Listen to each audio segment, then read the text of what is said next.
വിമത ഭരണത്തിന് കളമൊരുക്കിയ സിറിയയെ 4 വശത്തു നിന്നും ആക്രമിച്ച് നിലം പരിശാക്കിയ ഇസ്രായേൽ മിഡിൽ ഈസ്റ്റ് ഭീകരതയുടെ പ്രഭവ കേന്ദ്രമായ ഇറാനെ തച്ചുടയ്ക്കാനുള്ള നീക്കങ്ങൾ ആരംഭിച്ചിരിക്കുന്നു എന്നുള്ള റിപ്പോർട്ടുകളാണ് ഇപ്പോൾ പുറത്തു വന്നുകൊണ്ടിരിക്കുന്നത്.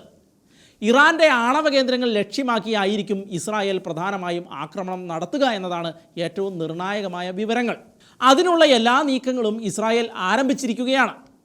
മിഡിൽ ഈസ്റ്റിനെ ഭീകരതയുടെ നടുത്തളമാക്കി മാറ്റാൻ ഇറാൻ ചെല്ലും ചെലവും കൊടുത്ത് കളത്തിലിറക്കിയ ഹമാസിനെയും ഹിസ്ബുള്ളകളെയും ഒടുവിൽ ഇറാൻ്റെ ഏറ്റവും അടുത്ത കയ്യാളായി നിലകൊണ്ട സിറിയയെയും തറപറ്റിക്കുകയും സിറിയയിലടക്കം ഇറാൻ റിസർവാക്കി വെച്ചിരുന്ന ആയുധശേഖരങ്ങൾ ഇസ്രായേൽ ചാമ്പലാക്കുകയും ചെയ്തതിനാൽ അടുത്ത ചുവട് എവിടെ വെക്കണമെന്ന് അറിയാതെ പടക്കളത്തിൽ പതറി നിൽക്കുന്ന ഇറാൻ്റെ മർമ്മത്ത് തന്നെ പ്രഹരിക്കാനുള്ള നീക്കമാണ് ഇപ്പോൾ ഇസ്രായേൽ നടത്തിക്കൊണ്ടിരിക്കുന്നത് എന്നുള്ള റിപ്പോർട്ടുകളാണ് പുറത്തു വരുന്നത്. ഇതിന് ശക്തമായ പിന്തുണയുമായി ഇസ്രായേലിൻ്റെ കൂടെ നിൽക്കുന്ന നിയുക്ത അമേരിക്കൻ പ്രസിഡന്റ് ഡൊണാൾഡ് ട്രംപ് ടെഹ്റാനെതിരെ മാക്സിമം പ്രഷർ 2.0 ക്യാമ്പയിൻ ആസൂത്രണം ചെയ്തിരിക്കുകയാണ്. ആണവായുധ വ്യവഹാരങ്ങൾക്കായി ഒന്ന് ചലിക്കാൻ പോലും ആകാത്ത വിധത്തിൽ ഇറാനെ നിർവീര്യമാക്കാനുള്ള എല്ലാ സാധ്യതകളും മാനദണ്ഡമാക്കിയാണ് ട്രംപ് കരുക്കൾ നീക്കുന്നത് എന്നുള്ള റിപ്പോർട്ടുകളും പുറത്തു വരുന്നു. കൂടുതൽ അമേരിക്കൻ സേനകളെയും കപ്പലുകളെയും യുദ്ധവിമാനങ്ങളെയും ഈ മേഖലയിലേക്ക് അയക്കാനും ബങ്കർ ബസ്റ്റർ ബോംബറുകൾ നൽകി ഇസ്രായേലിൻ്റെ ആക്രമണ ശേഷി ശക്തിപ്പെടുത്താനും സന്നദ്ധരായിട്ടാണ് അമേരിക്ക നിലകൊള്ളുന്നത്. ഈ മിഷനിൽ എവിടെയെങ്കിലും ഇസ്രായേൽ പതറിയാൽ US ശക്തമായി തന്നെ കളത്തിൽ ഇറങ്ങുമെന്നും കനത്ത പോരാട്ട നിലപാട് സ്വീകരിക്കുമെന്നും നേരിട്ടുള്ള സൈനിക ശക്തി ഉപയോഗിക്കുമെന്നും US വൃത്തങ്ങൾ വെളിപ്പെടുത്തിയിരിക്കുകയാണ് ഇപ്പോൾ. ഏതായാലും ഇറാനിൽ വളരെ അസ്ഥിരമായ സാഹചര്യമാണ് നിലവിലുള്ളത് എന്നും അതിനാൽ എന്തും സംഭവിക്കാമെന്നും ട്രംപ് വ്യക്തമാക്കിയിരിക്കുകയാണ്.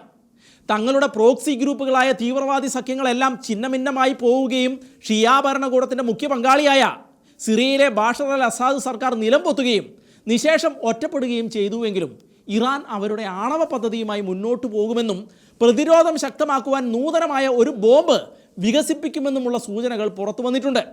തങ്ങളുടെ ബഹിരാകാശ പദ്ധതിയും ആണവ പ്രവർത്തനങ്ങളും പൂർണ്ണമായും സിവിലിയൻ ആവശ്യങ്ങൾക്ക് വേണ്ടിയുള്ളതാണ് എന്നും ഭീകരാക്രമണങ്ങൾക്ക് അല്ല എന്നും ഇറാൻ ആണയിടുന്നുണ്ടെങ്കിലും ഇറാനെ വിശ്വസിക്കാൻ അമേരിക്കയും ഇസ്രായേലും തയ്യാറല്ല എന്നുള്ളതാണ് യഥാർത്ഥ വസ്തുത.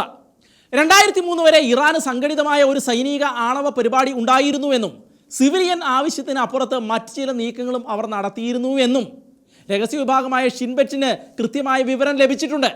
ആണവ വിഷയത്തിൽ അമേരിക്കയുടെ ശക്തമായ ഉപരോധം ഇറാനുമേൽ ഉണ്ടായിരുന്നുവെങ്കിലും ഇസ്ലാമിക് റിപ്പബ്ലിക്ക് അതിൻ്റെ ആണവായുധ പദ്ധതി ഒരിക്കലും ഉപേക്ഷിച്ചിരുന്നില്ല എന്നും അതിൻ്റെ പല ആണവ സൈറ്റുകളും കനത്ത ഉറപ്പുള്ള പർവ്വതങ്ങൾക്ക് കീഴിലാണ് എന്നും മൊസാദും പറയുന്നുണ്ട്.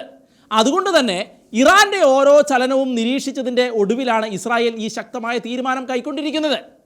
മിഡിൽ ഈസ്റ്റിലെ ഇസ്ലാമിക ഭീകരതയുടെ പ്രധാന വൈരികളായി നിലകൊള്ളുന്ന ഇസ്രായേലിനെ തീർത്തല്ലാതെ ഇസ്ലാമിക ഭീകരതയ്ക്ക് ഇനി നിലനിൽപ്പില്ല എന്ന് ഉറപ്പുള്ളതിനാലാണ് ഇസ്രായേലിനെ നശിപ്പിക്കാൻ പ്രതിജ്ഞാബദ്ധരായ ഇറാൻ അവർക്കെതിരെ ആണവായുധ പ്രയോഗം നടത്താനുള്ള നീക്കങ്ങൾ ആരംഭിച്ചിരിക്കുന്നത്. ടെഹ്റാൻ ആണവായുധങ്ങൾ നേടുന്നതിൽ നിന്ന് തടയുമെന്ന് ഉറച്ച തീരുമാനമുള്ള ഇസ്രായേലിന് നേരെ ഒരു വർഷത്തിനുള്ളിൽ 2 തവണയാണ് ഇറാൻ മിസൈൽ ആക്രമണം അഴിച്ചുവിട്ടത്. 2 ആക്രമണങ്ങളെയും ഇസ്രായേൽ ശക്തമായി തന്നെ പ്രതിരോധിച്ചു എന്നതും കൃത്യമായ തിരിച്ചടികൾ അവർക്ക് കൊടുത്തു എന്നതും അവരുടെ മികവ് മാത്രമാണ്. ഇപ്പോൾ സിറിയയെ തച്ച് തകർത്ത് അവരുടെ മേൽ മേധാവിത്വം നേടിയ ഇസ്രായേലിൻ്റെ പോർവിമാനങ്ങൾക്ക് ഇറാനിലേക്ക് സുഗമമായി പറക്കാൻ കഴിയുമെന്നുള്ളതും നേട്ടമായി IDF വിലയിരുത്തുന്നുണ്ട്. അസാദ് ഭരണകൂടത്തിൻ്റെ വ്യോമ പ്രതിരോധ സംവിധാനങ്ങളുടെ 86% ഇസ്രായേൽ ആക്രമിച്ച് നശിപ്പിച്ചു കഴിഞ്ഞു. ഇനിയും അവരുടെ കയ്യിൽ അവശേഷിക്കുന്ന ചുരുക്കം ചില വ്യോമ പ്രതിരോധ സംവിധാനങ്ങൾ മാത്രമാണ്. അതൊന്നും IDFനെ സംബന്ധിച്ച് ഒരു ഭീഷണിയല്ല. അതുകൊണ്ട് തന്നെ സിറിയയ്ക്ക് മുകളിലൂടെ പറന്ന് ഇറാൻ്റെ ആണവ കേന്ദ്രങ്ങളിലേക്ക് ആക്രമണം നടത്താൻ ഇസ്രായേലിന് നിഷ്പ്രയാസം സാധിക്കുമെന്നുള്ള കാര്യം ഉറപ്പായിരിക്കുകയാണ്. ഏതായാലും അനുരഞ്ജനത്തിനുള്ള വഴി തേടിക്കൊണ്ടുള്ള ഇറാൻ്റെ പ്രസ്താവനയ്ക്കൊപ്പം നൂതനമായ ബോംബ് നിർമ്മിക്കുവാനുള്ള താൽപ്പര്യത്തിന് ഇറാൻ കനത്ത വില തന്നെ കൊടുക്കേണ്ടി വരുമെന്നുള്ളത് ഏറെക്കുറെ ഉറപ്പായിരിക്കുകയാണ്.